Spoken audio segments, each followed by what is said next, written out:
जी good morning students. आज का जो हमारा लेक्चर है वो है ईएफआई इंजन और उसमें जितने भी सेंसर्स मौजूद हैं उसके बारे में आज हम बताएंगे कि सेंसर्स कैसे काम करते हैं, उनका फंक्शन क्या है और अगर कोई इंजन में चेक लाइट आ जाए तो हम उसे डायग्नोज कैसे करते हैं थ्रू कैम स्कैनर। तो हमने क्रिश्चियन टेक्निकल ट्रेनिंग सेंटर में ही कैम स्कैनर की भी फैसिलिटी ले है ईएफआई इंजन, क्योंकि पहले कार्बोरेटर इंजन्स थे।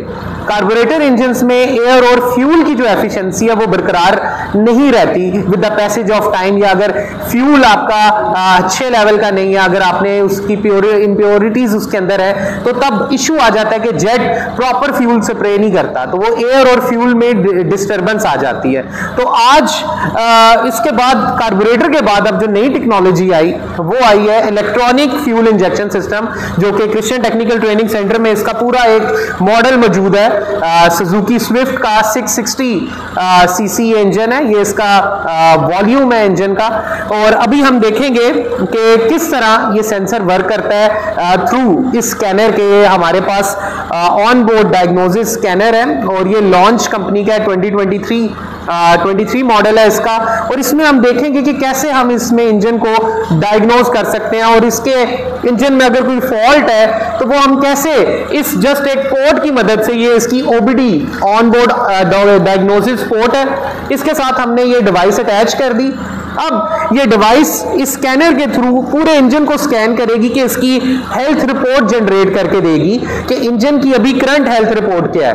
इंजन में अगर इसका टेम्परेचर सेंसर प्रॉपर वर्क कर रहा है, कैम सेंसर प्रॉपर वर्क कर रहा है, इसका रेडिएटर फैन, अगर ये इंजन जब हीटअप होगा टेम्परेचर सेंसर इसको सेंस कर देगा कि अब फैन ऑन हो जाए। इसी तरह कैम सेंसर है जो कि कैम शाफ्ट है उसके साथ अटैच है कि कैम वेल्व जो उसके साथ लूब्स लगे होते हैं कैम शाफ्ट में, वो प्रॉपर जो वेल्व्स की उसकी ओपनिंग और क्लोजिंग प्रॉपर वेल्व टाइमिंग के थ्रू प्रॉपर कर रहे हैं कि नहीं। फिर क्रैंक शाफ्ट सेंसर है जो कि एक इंजन का आप कह लें कि सबसे मेजर पार्ट होता है कि जो उसकी स्पीड को भी कंट्रोल करता है क्रैंक शाफ्ट की, और अगर इसमें मॉइस्चर आ जाए तो ये इंजन को सीज भी कर देता है। तो ये भी हम देखेंगे हमारी नेक्स्ट वीडियोस में। हम एक एक सेंसर के ऊपर आपको एक स्टडी करवाएंगे। आज हम जस्ट इसकी डायग्नोज करना सीखेंगे कि हम कैम स्कैनर के थ्रू ईएफआई इंजन को कैसे डायग्नोज करते हैं।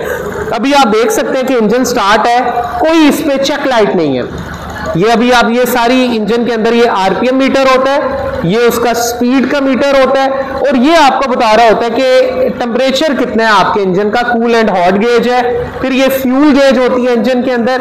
अब हम देखेंगे कि ये स्कैनर को हम कैसे किसी एक सेंसर को, जैसे ही हम यहाँ अभी हमारे साथ इंस्ट्रक्टर मौजूद है, एक सेंसर को हमने खुद ही से ये इसको ओपन किया है। अब आप देखें तो चेक लाइट ये आपकी इंडिकेशन है कि अगर आपकी गाड़ी प्रॉपर वर्किंग नहीं कर रही तो इंजन चेक लाइट, इसके मुख्तलिफ इंडिकेशन है हर मॉडल में। ये सुजुकी का मॉडल है, चेक लाइट ये है, कई जगह इंजन चेक लिखा वर्ड भी आ जाता है। तो ये चेक इंजन लाइट आ गई है कि आपका कोई सेंसर लूज हो गया है या वो प्रॉपर वर्किंग नहीं कर रहा। अब हम उसे डायग्नोज करेंगे इस डिवाइस लॉन्च के स्कैनर के थ्रू। आप देख सकते हैं इसमें ये इसका प्रोग्राम लॉन्च का प्रो वर्जन ऐड है जो कि लाइसेंस सॉफ्टवेयर है, ये हर किसी के पास नहीं है, ये लाइसेंस सॉफ्टवेयर है हमारे पास। अब हम इसे ओपन करेंगे।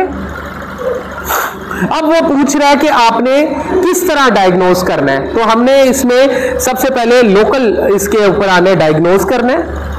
फिर हमने देखना है कि हम किस रीजन में, हम अभी अमेरिकन रीजन में, यूरोपियन में, हम एशियन रीजन पे लाई कर रहे हैं। हमने एशियन को क्लिक करना है। तो ये मुख्तलिफ गाड़ियों की इसके अंदर एबिलिटी है कि ये जिस तरह आप देख सकते हैं डाइवो गाड़ी है, डाइटशू है, इसके अलावा होंडाई है, होंडा है, हीनो, किया, ये सारे इंजन ये स्कैन करने की एबिलिटी रखता है जो कि बहुत ही यूनिक मॉडल है लॉन्च का। अब हमारे पास ये सुजुकी का मॉडल है, सुजुकी पे हम क्लिक करेंगे तो आप देख सकते हैं ये ब्लूटूथ डिवाइस इसके साथ लॉन्च की स्कैन, अब उसने अपना डाटा वहां से स्कैन कर लिया। अब हम सर्च थ्रू ब्लूटूथ करेंगे।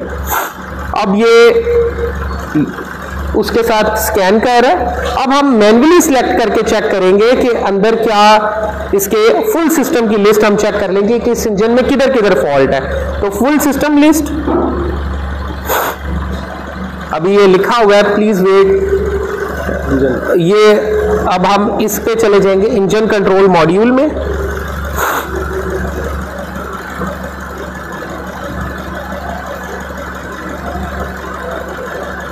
अभी ये डाटा जनरेट कर रहा है, पूरी इसकी हेल्थ रिपोर्ट हमें निकाल के देगा। और ये स्टूडेंट्स भी सीखते हैं क्योंकि अब ये एक जदीद टेक्नोलॉजी आ चुकी है। अब कार्बोरेटर इंजन और अब जो नया दौर आ रहा है उसमें तो अब इलेक्ट्रिक व्हीकल्स आ रहे हैं। तो क्यों ये EFI पे आए, ताकि जिस तरह आपने स्मोक के दिनों में आपने देखा होगा, देखिए उससे सिस्टम आइडेंटिफाई कर ली है। तो अब हम ओके कर लेते हैं कि मैं फिर आपको आगे इसके डिटेल बताता हूँ। ये कोड इसने जनरेट कर दिया कि ये इंजन का ओके है। अब इसके साथ कम्युनिकेशन कर रहा है कि आपने रीड करना है डिफॉल्ट सिस्टम को, रीड डाटा स्ट्रीम करना है, स्पेशल फंक्शन करना है, एक्चुएशन को टेस्ट करना है या क्लियर फॉल्ट कोड करना है। तो अभी हम रीड करेंगे कि फॉल्ट हमारा किस जगह है। यहां से आप करेंगे इस पे क्लिक, तो वो अब जनरेट, ये देखें आपको बता रहा है कि आपका फॉल्ट किस सेंसर को, आपने कैमशाफ्ट पोजीशन सेंसर के अंदर आपका फॉल्ट है। फिर आपका वेबरेटर एमिशन सिस्टम जो कि एग्जॉस्ट के साथ है उसमें फॉल्ट है, ये उससे रिपोर्ट हमें कर दी है।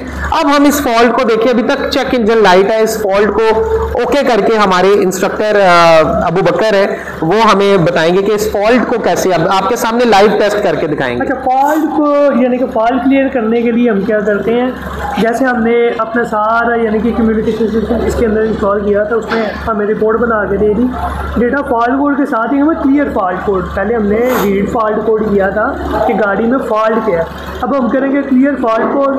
क्लियर फॉल्ट कोड को करते ही सारे देख सकते हैं आके हमारी इंजन चेक लाइट चली गई है, यानी कि हमारे इंजन में भी किसी किस्म की कोई प्रॉब्लम नहीं है।